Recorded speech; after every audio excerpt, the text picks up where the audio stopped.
de faire confiance au journal de la ville. Mesdames et messieurs, voici les sommaires. Une délégation de 11 députés nationaux de la République démocratique du Congo, conduite par Lambert Mende Omalanga, se rend à Kampala pour des discussions de paix avec les autorités ougandaises. En tant que pays solution, la République démocratique du Congo doit être récompensée de manière équitable par rapport à sa position. Deuxième poumon du monde, a déclaré la première ministre Judith Suminwa à la conférence des Nations Unies sur les changements climatiques COP29. La création d'un réseau de soutien et de mentorat pour les femmes impliquées dans les institutions publiques à Kinshasa au centre d'un atelier organisé ce mardi 12 novembre 2024 par la synergie des femmes de la société civile CIFES. C'est tout pour les sommaires. Mesdames et messieurs, encore une fois, bienvenue dans ce journal. Dans le cadre du renforcement de la diplomatie parlementaire entreprise avec plusieurs pays du monde, l'Assemblée nationale de la République démocratique du Congo va diligenter une mission parlementaire à Kampala, en Ouganda, du 12 au 19 novembre 2024. Le président de l'Assemblée nationale, accompagné du rapporteur Jacques Joly, a donné ses orientations et fixé les termes de référence de cette mission au cours d'un échange le lundi 11 novembre 2024 avec les députés nationaux membres de cette délégation. C'est avec la bénédiction de la plénière qu'une délégation des 11 députés nationaux, conduite par l'honorable Lambert Mende Omalanga, se rendra à Kampala avec pour mission d'échanger avec les autorités parlementaires ougandaises et les groupes d'amitié RDC-Ouganda sur les renforcements de la diplomatie parlementaire constructive pour la paix entre les deux pays. Nous sommes venus rencontrer le président et les membres du bureau qui l'entourait pour recevoir les termes de référence de cette mission, qui est une mission interparlementaire d'établissement d'une coordination bilatérale entre le Parlement de la République démocratique du Congo et le Parlement de l'Ouganda, pays voisin de la République démocratique du Congo, avec lequel nous lie une série d'accords, notamment la mutualisation des forces qui se déroule maintenant dans certaines provinces de l'Est contre les forces terroristes des ADF NALU qui subissent quand même quelques échecs, et nous voudrions comprendre comment améliorer cette collaboration qui s'est mise en route entre notre gouvernement et le gouvernement ougandais. Nous sommes un parlement responsable, représentatif des intérêts du peuple congolais, et nous allons au contact de nos homologues ougandais qui représentent pour leur part les intérêts du peuple ougandais. Il s'agit d'une mission qui vient en appui à la coopération bilatérale entre les exécutifs de ces deux pays, comme c'est fait actuellement avec plusieurs autres pays du monde. Cette initiative découle des échanges que le président de l'Assemblée nationale, le professeur Vital Kamerhe, a eu avec son homologue ougandaise, l'honorable Anita Among, à Accra, au Ghana, en marge de la deuxième assemblée générale de la conférence des présidents des parlements africains. Les deux présidents des chambres se sont convenus de renforcer la coopération parlementaire entre les chambres de deux pays en appui à la coopération bilatérale traditionnelle entre leurs deux gouvernements.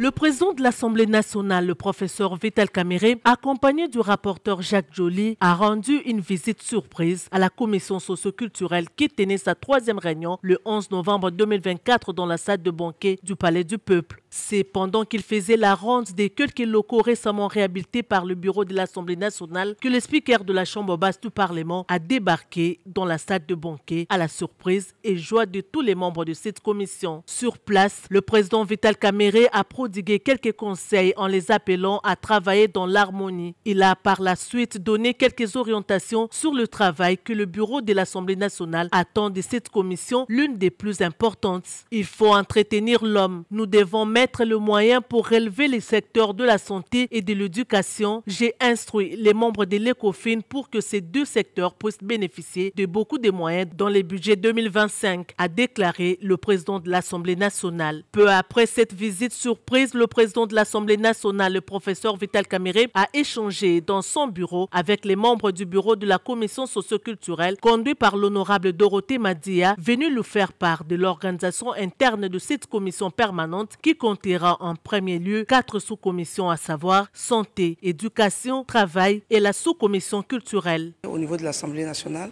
il y a des commissions qui sont des organes techniques qui aident le président ou dans le bureau de l'Assemblée dans sa charge.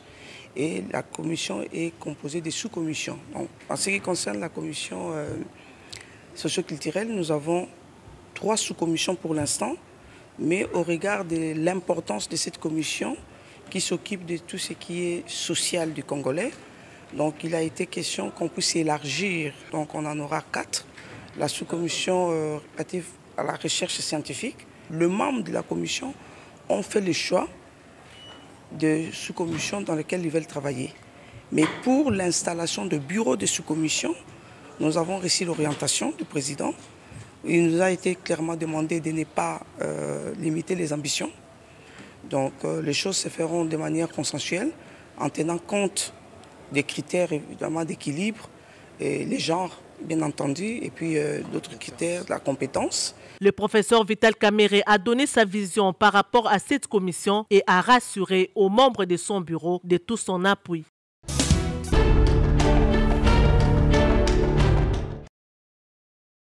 À la 29e conférence des Nations Unies sur les changements climatiques COP29, la première ministre de la République démocratique du Congo, Judith Suminwa Tuluka, est reçue par le président azerbaïdjanais Ilham Aliyev.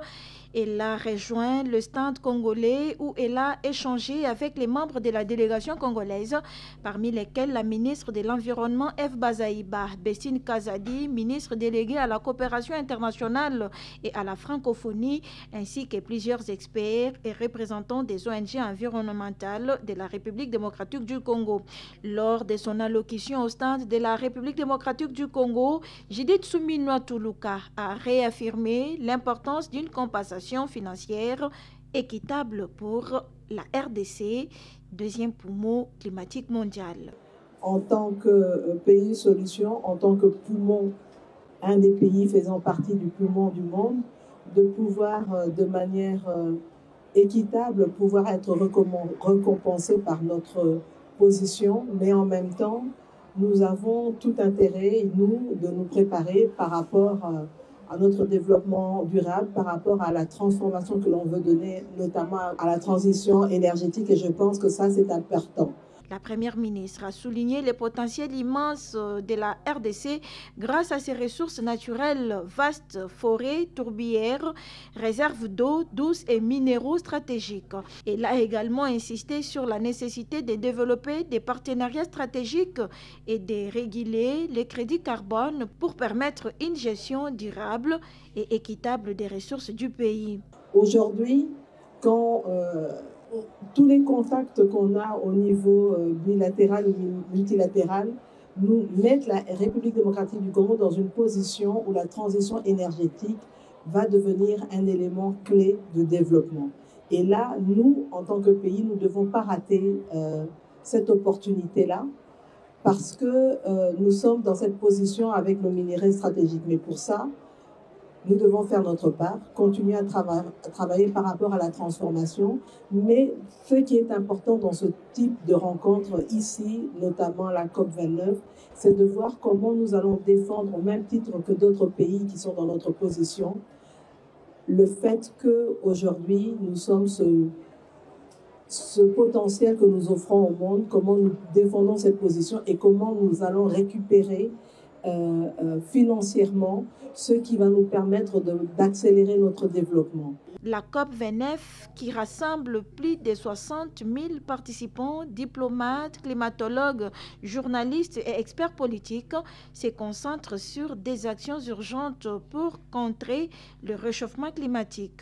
La République démocratique du Congo entend y affirmer son rôle clé de la préservation de l'environnement et la transition énergétique mondiale en appelant à un soutien international pour faire de ces ressources naturelles un moteur de développement durable.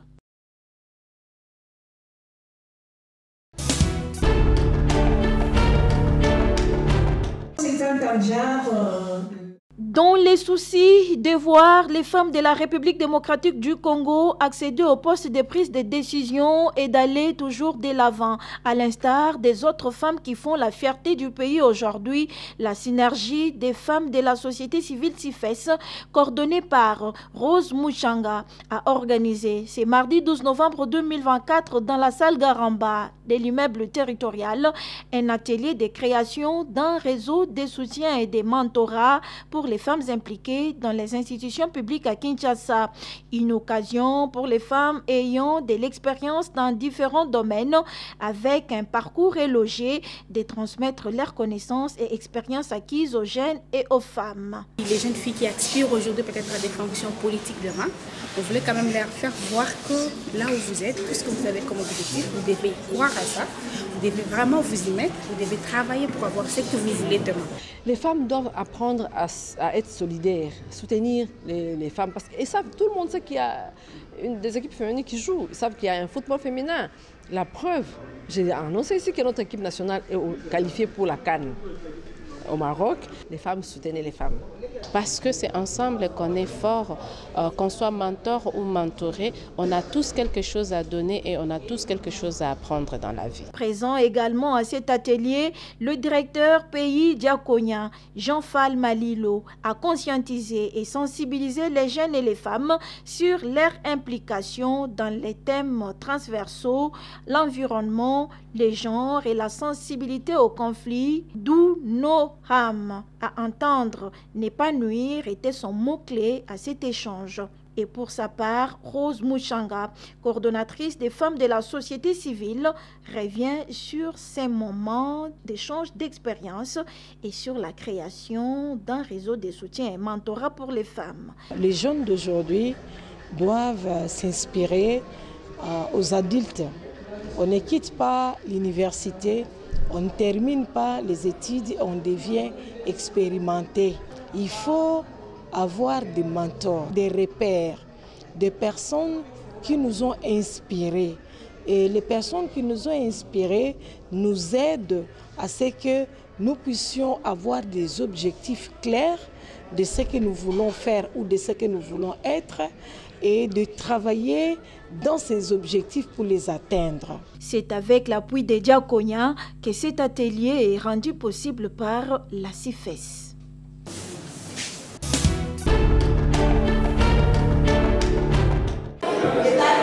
Afin de clôturer en beauté l'Octobre en rose dédié à la lutte contre le cancer, les femmes de la commune de Ngaliema ont été sensibilisées sur l'importance du dépistage du cancer féminin dans le cadre de développement durable ce lundi 11 novembre 2024 par l'ASBEL Ajabo, chapeautée par la Jeanne d'Arc Lucie Zawadi Kavuki. Cadre choisi, la salle de fête Mamangoi sur l'avenue Mbanzaboma. L'orateur du jour, le docteur Serge Kalala, a expliqué aux participants les signes du cancer des seins, le mode de traitement ainsi que son dépistage. Nous sommes entretenus avec nos mamans plus précisément sur les dépistages, les différents signes du cancer de sein, comment reconnaître quand même le signe précoce de ces cancers. C'est comme ça que nous avons préconisé pour le cancer du sein la palpation quotidienne de sein, ce qu'on appelle une autopalpation, parce que nos mamans doivent savoir comment il faut exactement palper les seins pour pouvoir découvrir les masses qui peuvent se trouver ou qui peuvent siéger dans les seins, en dehors bien sûr de la glande mammaire.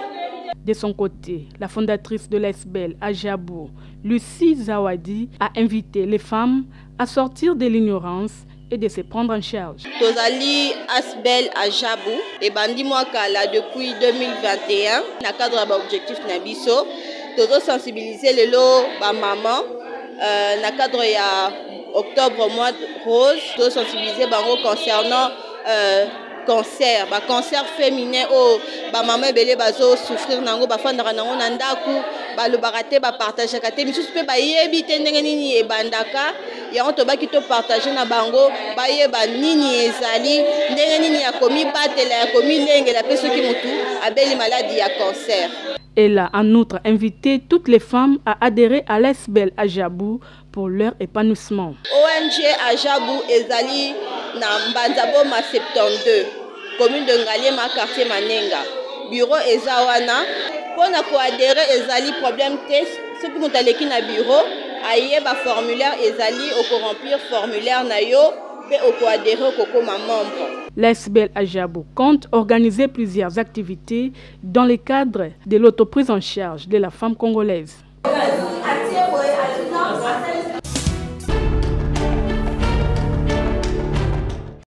À 14h30, ce dimanche 10 novembre, toutes les deux bandes de la route nationale numéro 1, Kinshasa-Matadi à hauteur du camp PM, étaient déjà opérationnelles, ce après une menace de coupure qui a rendu indisponible une bande à partir de 22h la nuit de la veille. Tout est parti d'une difficulté de drainage des eaux à cause de la petitesse de l'ouvrage de drainage longitudinal de la route. À cet endroit précis, les riverains ont avancé leur propriété à telle enseigne que l'espace disponible ne pouvait accueillir un collecteur de bonne dimension. Les eaux collectées dans la zone débordent régulièrement, ruisselant sur la chaussée, la dénudant par endroits pour finir par la ronger à hauteur du camp PM. La conséquence a été un affouillement sur quelques 10 mètres de longueur et 5 mètres de largeur pour une profondeur de 3 mètres en dessous de la chaussée. Informée, l'Agence congolaise des grands travaux a vite fait d'activer le concessionnaire Sopeco pour une intervention en toute urgence. Tôt le matin de ce dimanche 10 novembre, les premiers camions de matériaux pour le remblayage du sillon sont arrivés sur site et le travail a commencé. Pendant qu'un effort de gestion de la circulation de manière alternée selon l'essence sur le site des travaux a été mis en place avec le concours de la police des circulations routières. Les matériaux bien répandus, le sillon disparu, il a été procédé à un compactage de l'ensemble. Par la suite, l'entièreté de la route a été rendue disponible au grand bonheur des usagers. La solution définitive à cet endroit sera bien évidemment la construction d'un caniveau de bonne dimension qui soit capable d'accueillir les trombes d'eau qui arrivent par ici. Pour cela, il faudra dégager l'emprise de la route en procédant à la démolition des bâtisses qui s'y trouvent.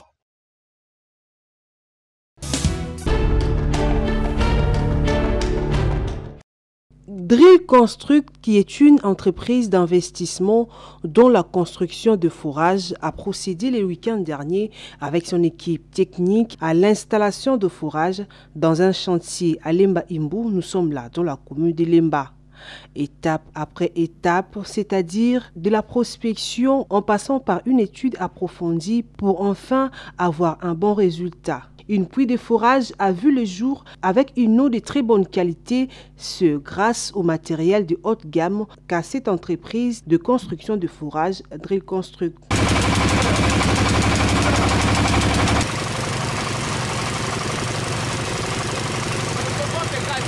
Présent sur les lieux, le directeur général de Drill Construct, Emmanuel Linfou, est revenu sur les services qu'offre sa société à la population congolaise. Nous sommes venus dans les chantiers de Lemba Imbu pour inspecter les travaux de forage qui se font de ce côté et voir un peu la qualité et la manière dont les techniciens se trouvent. Nous tenons sur la qualité de l'eau, étant donné que nous luttons contre les maladies d'origine hydrique et nous voudrions vraiment que la qualité de notre eau que nous offrons à la population, à nos clients, soit une eau de très bonne qualité et cela est tributaire à la qualité des matériels que nous avions déjà inspectés et aussi à la manière dont nous équipons nos puits de forage. L'un des participants nous raconte le déroulement de ces travaux pour le captage d'eau. En amont, avant même de pouvoir forer, nous avons fait la prospection. Notre équipe était sur terrain, nous avons fait la prospection. On a fait des études et nous avons trouvé les échantillons nous sommes arrivés à la conclusion selon laquelle l'eau que nous aurons sera de bonne qualité, surtout avec les matériels que nous allons utiliser.